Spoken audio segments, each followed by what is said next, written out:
It really wasn't that long ago that indoor cycling basically meant dragging this incredibly heavy, dumb metal stand into a damp basement Oh, somewhere. yeah, usually with a huge towel thrown over your handlebars. Exactly. And just staring blankly at a concrete wall for an hour while you suffered. I mean, it was an exercise in pure, unadulterated mental endurance. A solitary confinement of sorts, just, with more sweating and a lot more spandex. Honestly, the only metric you really had was just how big the puddle on the floor was getting. Right. And maybe how loud that box fan was humming in the corner. Yeah.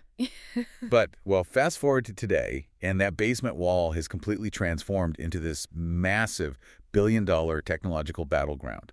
We are talking about highly immersive, gamified virtual worlds, augmented reality, and proprietary hardware ecosystems that honestly rival modern video game consoles. They absolutely do. It's a completely different world now. And today, the landscape of this entire industry just experienced a seismic earthquake because the biggest player in the space has just swallowed up one of its major rivals. Yeah. So, welcome to another deep dive. Today, we are analyzing the breaking news that Zwift has officially acquired Rouvy. Huge news. It really is. And we've been combing through a mountain of data, press releases, and analysis from industry watchdogs like DC Rainmaker, the 5krunner.com, road.cc, Bike Radar, Zwift Insider, and Triathlon Today to figure out what this actually means for, well, the hardware sitting in your living room right now. Right. And our mission for you today is to move past the corporate press releases because Yes. those are always, very polished. We're going to unpack the underlying mechanics of this consolidation, explore a massive wild card involving AI disruption that could honestly upend the entire fitness tech model, and give you the key factors you need to consider before you invest another single dollar into an indoor training platform. Okay, let's unpack this. Because before we can project the future of indoor cycling, we really need to look at the immediate collision of these two specific technologies. Yeah, the software side of this is wild. It is, because Zwift's CEO, Eric Min, and Rouvy CEO, Peter Samek, they are framing this as a huge win, right? Min is claiming the platforms are simply stronger together. Samek says it's a validation of their work. But looking at the actual code and the user experience, we are talking about two fundamentally different philosophies. Like night and day. Completely. Zwift is Watopia. It's this heavily gamified, 3D animated world built on a video game engine. Rouvy, on the other hand, is augmented reality overlaid onto painstakingly filmed, real-world, high-definition video footage. I mean, to use an analogy, this feels a bit like Disney buying National Geographic. Oh, wow. Yeah, that is a perfect way to put it. Right. You've got one company fabricating massive animated fantasy worlds, and another company taking cameras out into the physical world to document reality. Which is exactly why merging them on a software level is a complete logistical nightmare. I mean, think about it. Watopia relies on vector graphics and polygons rendered in real time by your device's graphics card.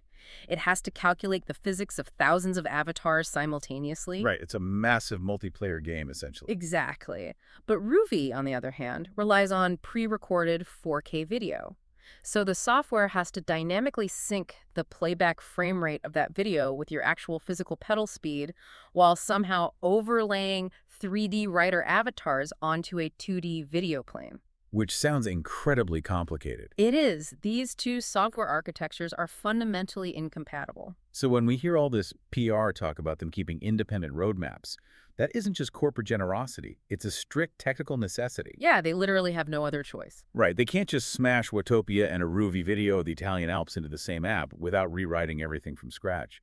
Which means, practically speaking, the immediate impact for the user today isn't about software at all. No, it's entirely about the metal and plastic. Yeah, according to DC Rainmaker, the only meaningful change right now is hardware integration.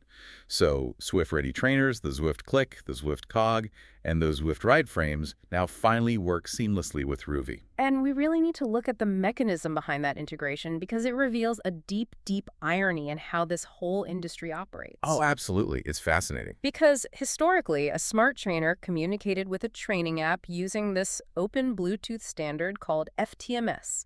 It stands for Fitness Machine Service. Think of it as a universal translator, right? Like a common language that everyone agreed to speak. Exactly. It's what allows, say, a Garmin watch or a Wahoo head unit to talk to a text trainer without needing a special password or some proprietary handshake. It was an open universal standard that directly benefited you, the consumer. But Zwift decided Universal just wasn't good enough for their business model. So they created their own proprietary communication standard called the Zwift Protocol. They essentially encrypted the conversation between the trainer and the software, locking down the hardware ecosystem so it would perform best, or in some cases exclusively, with their specific app. Which, as you can imagine, created an absolute headache for literally every other software developer out there. I bet. Because consumers were out buying Zwift hardware in absolute droves. So a company like Rouvy was forced to awkwardly reverse engineer the Zwift protocol just to keep their own users functioning on their platform. So they're basically having to hack the hardware just to make their app work. Basically, yeah. It was this constant game of cat and mouse, patching code every time, like Zwift Insider would announce Zwift updated their hardware firmware. But now, under one corporate roof, that compatibility is official and fully supported. But the underlying reality is that this acquisition ultimately strengthens Zwift's grip on the physical hardware market. Open standards like FTMS just take a total backseat to proprietary ecosystems. Yeah, and when Zwift locks down that protocol, it means that expensive smart bike sitting in your living room right now could easily become a very heavy, very expensive paperweight if you ever decide you want to switch to a competitor's app down the line. Zwift controls the hardware, which dictates the software you can use. It's a walled garden. Exactly. But Zwift's lock on the hardware is totally useless if they can't actually keep riders engaged on the software side. Right. Which brings us to a really massive question when we look at who is actually using these apps. Because if they serve completely different people, why buy them? I mean, the PR narrative insists they aren't merging. But history tells us independent roadmaps usually end in absorption. Well, what's fascinating here is how you have to look at the absorption strategy. We really have to analyze the user base. And the 5krunner.com breaks down indoor cyclists into 4 distinct demographics, which is crucial for seeing the board from Zwift's perspective. Okay, let's hear them. First, you have the structured plan followers. So these are athletes using apps like TrainerRoad or Wahoo SysTM. They do not care about graphics at all. They just want to stare at a bar chart and hit specific wattage targets. Pure suffering. Just interval after interval, staring at a blue block on a screen. Yeah, exactly. Now, the second group is the course and route file writers. These writers want to simulate a specific upcoming race. So maybe it's an Ironman bike leg they found on Triathlon today, so they use platforms like FulGaz or Rouvy to practice the exact gradients of that specific real-world course. That makes total sense for triathletes. Right. Then the third group is the virtual world writers. That's your core Zwift demographic. They're looking for gamification, leveling up, social group rides, and avatar racing. The Watopia crowd. Exactly. And finally, the fourth group is the real video writers, who just want the immersion and visual variety of seeing actual real-world roads on apps like Rouvy or Kinomap without necessarily racing. Okay, so based on that breakdown, Zwift and Rouvy are serving entirely different psychographics, like completely different types of cyclists. Completely different. So Zwift isn't buying Rouvy to steal users from a direct competitor. This is a digital land grab. I mean, they aren't just buying the app, they are buying the digital real estate of those specific community ties. Zwift just wants a monopoly on the indoor cyclist, regardless of whether that cyclist wants to look at cartoons or real-world video. And if you look at the historical context of that land grab, it's pretty brutal. The indoor cycling industry has a ruthless track record of acquisition and termination. And yeah, it's basically corporate Pac-Man. It really is. I mean, Wahoo bought the Sufferfest, rebranded it, then they bought RGT Cycling, and then Wahoo eventually just killed RGT completely. And Rouvy itself actually executed this exact same playbook. Wait, really? Yes. Before being bought by Zwift, Rouvy acquired FulGaz, and then they acquired Bkool. Bkool's software was eventually shut down, and its users were forcibly migrated. So we're just looking at a classic corporate life cycle here. Innovation gives way to consolidation, and Zwift is buying some really impressive numbers. I mean, Bike Radar noted Rouvy had over 300,000 subscribers and a recent 50% year-on-year growth rate. That's huge growth. It is. Meanwhile, Zwift is just the undeniable whale in the room with 3 million accounts back in 2021. And they raised a staggering $450 million in venture capital in 2020. Wow. $450 million. Right. And you don't take $500 million from venture capitalists unless you plan to dominate an entire sector. Yeah. Investors eventually want massive returns, And buying up the competition to consolidate the market is the absolute fastest way to show growth to your board of directors. Yeah, if we connect this to the bigger picture, Zwift is just building a towering monopoly at the very top of the food chain. So the logical question is, who is actually left to challenge them? Well, you'd think a massive, completely free app like MyWhoosh, which has huge state-sponsored financial backing from the UAE. By the way, you'd think they would absolutely destroy a paid subscription service like Zwift. You would think so, yeah. Free usually wins. But DPC Rainmaker points out that Zwift isn't actually threatened by free apps. And looking at the mechanics of why, I strongly suspect it's because Zwift isn't actually selling graphics or a physics engine. They are selling the network effect. Ah, the community. Yes. Your Tuesday night cycling club races on Zwift. Your friends from college ride on Zwift. A free app can replicate the code. Sure, they can build a beautiful 3D desert, but they cannot organically replicate the human community. Zwift is insulated from direct software clones because the switching cost for the user is literally abandoning their friends. That is such a good point. That insulation definitely holds up against traditional competitors. But the nature of the threat is changing entirely right now. Okay, how so? Well, the 5krunner.com highlights this massive looming disruption that actually bypasses the network effect altogether.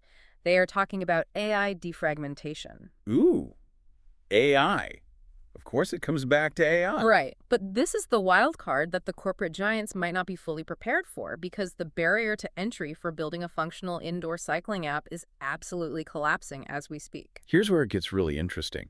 Because we aren't talking about another venture-backed startup trying to build a Watopia killer, are we? Not at all. According to the analysis, by using AI-assisted coding, off-the-shelf cloud infrastructure, and open fitness APIs, a single capable programmer can now build a functional training platform in a matter of weeks. Weeks, and we really need to explain how that is physically possible because it sounds crazy. It does sound like sci-fi. Right, but building a cycling app used to require complex ground-up software engineering.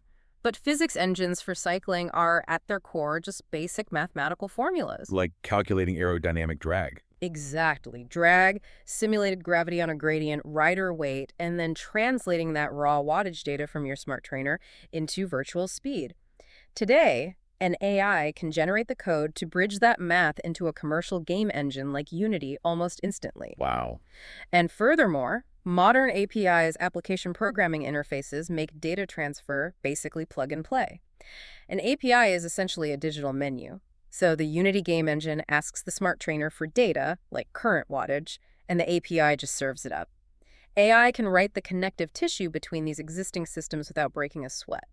So if the basic architecture of indoor training, controlling trainer resistance, logging data, moving an avatar, if all of that is commoditized by AI, the application possibilities are just staggering. Oh, they are endless. Think about a concept like a hyper-personalised GPX route. Imagine taking a Strava file of your favorite local outdoor weekend ride. You upload that file into an AI engine. The AI uses Google Earth topography and Street View data to instantly generate a perfectly rendered 3D replica of your exact local route in real time. That would be amazing. Right, and then you just send a private server link to your 3 best friends, and the 4 of you ride your local Sunday route in a private digital room on a Tuesday night in January. And this raises a really important question for the industry structure. Because Zwift's entire centralized acquisition strategy, buying up Rouvy, hoarding 300,000 subscribers here, absorbing FulGaz there, it's all built for a Web 2.0 world of centralized platforms. Yeah, they assume everyone has to gather in their massive digital stadium because it's the only one in town. Exactly. But AI enables a decentralized splintering of the market. I mean, how does a corporate giant buy out the competition when the competition consists of 10,000 local cycling clubs running their own custom AI-generated servers on shoestring budgets? They can't. It is an entirely different paradigm. Now, obviously, Zwift's massive budget for 3D graphics is safe for now. AI isn't going to generate a fully populated dynamic MMO world overnight. No, definitely not yet. But if riders just want a tailored, private experience with their specific training group, AI makes that incredibly accessible. So bringing this all back to the daily reality of the listener, you are sweating it out in your garage, looking at your current subscription, watching these mega mergers at the top, and hearing about AI pop-up apps on the horizon. What are the key factors you actually need to consider when contemplating your next move in this landscape? Well, the practical realities for the consumer right now are pretty stark. There are 3 key factors you absolutely must navigate: price, hardware lock-in, and data fragmentation. Okay, let's start with price, because the assumption with corporate synergy is always, cost savings for the user. Yeah, don't hold your breath on that one. Right. Do not expect a bundled discount where you get Zwift and Rouvy for one low monthly fee. Road.cc noted that Rouvy specifically raised data prices last year to match Zwift at £17.99 a month. So they are maintaining strict price parity. The cost of admission is set, and consolidation historically drives those prices up, not down. Always. Now, the second factor is that hardware lock-in we discussed earlier. If you go out today and buy Zwift-specific hardware, like the Zwift Ride Smart Frame, your platform choices for the future are rapidly narrowing. Yeah, and there was an industry push called the Open Bike Control Initiative, which aimed to keep smart trainer hardware open and universally compatible.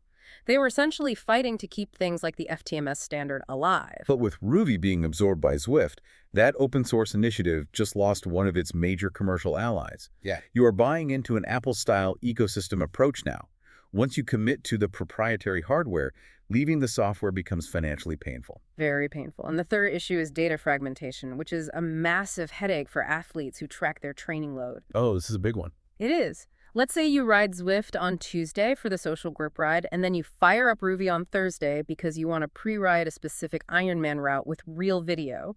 Even though both platforms are now owned by the exact same company, your training load data does not natively sync between the two. That is so frustrating. Yeah. The platforms remain completely siloed on the back end. So you are paying two subscriptions under one corporate umbrella, but you are still forced to use a third-party tool like Training Peaks or Strava just to aggregate your data and figure out your actual fatigue levels. Unbelievable. And there's a crucial warning we need to pull from the Road.cc analysis regarding Zwift's internal structure, too.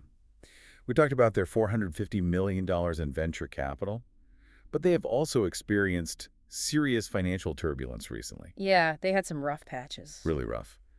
They laid off 15% of their workforce over a 2-year period, and their co-CEO resigned in early 2024. When tech companies face financial pressure, consolidate their competition, and have massive investors demanding returns, well, the consumer usually ends up footing the bill. They absolutely do. If you are investing in this ecosystem today, you have to be prepared for the reality that the cost of your virtual miles is likely going to increase. The cycle of monetization is just inevitable. I mean, they built the world, they locked in the hardware, they bought the competitors, and now they have to extract the value from the user base. So, what does this all mean? Let's recap the journey here. We've explored the monumental merger of Zwift and Rouvy, two entirely different technological philosophies of indoor riding being forced under one corporate roof. Right. We've looked at the very real dangers of hardware lock-in as open standards like FTMS are replaced by proprietary protocols.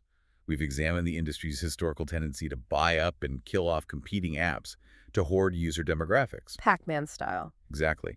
And we've peeked into the future, looking at how AI might completely defragment the market, giving you the power to instantly generate a 3D replica of your favorite local route and bypassing the mega apps entirely. Which leaves us with a final, rather ominous puzzle piece to mull over. We've established that AI is making the creation of custom decentralized cycling software incredibly cheap. But if you are a corporate giant like Zwift and you suddenly realize you can no longer control the software market because local clubs can just build their own apps, how do you protect your empire? You weaponize the hardware.